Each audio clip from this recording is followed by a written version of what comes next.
Good morning সবাইকে। তো কালকে রথ ছিল, তো রথে কারা কারা কোথায় গেছো তোমাদের বাড়ির আশপাশে অবশ্যই কমেন্টে জানিও। আর আমি গেছি আমাদের বসিয়ার বড় কালী বাড়ি, ওখানে মানে ঘড়ি বাড়ির ওখানে। তো যারা কম বেশি চেনো অবশ্যই লাইক কমেন্ট শেয়ার করে দিও।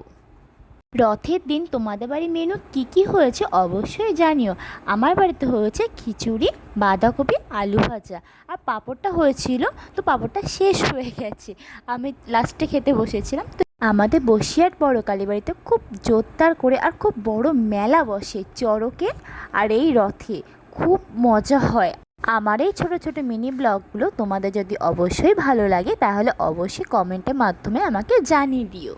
তো মেলাটা কত সুন্দর জমজমাট, আর কত লোকের ভিড়, আর কত সুন্দর সুন্দর দোকানপাট বসেছে, বাচ্চাদের খেলনা, বড়দের কানের দুল, আরও কত ভ্যারাইটি জিনিস বসেছে। তো আবারও আসছি কালকে ডেলি ব্লগ নিয়ে। তো টাটা বাই।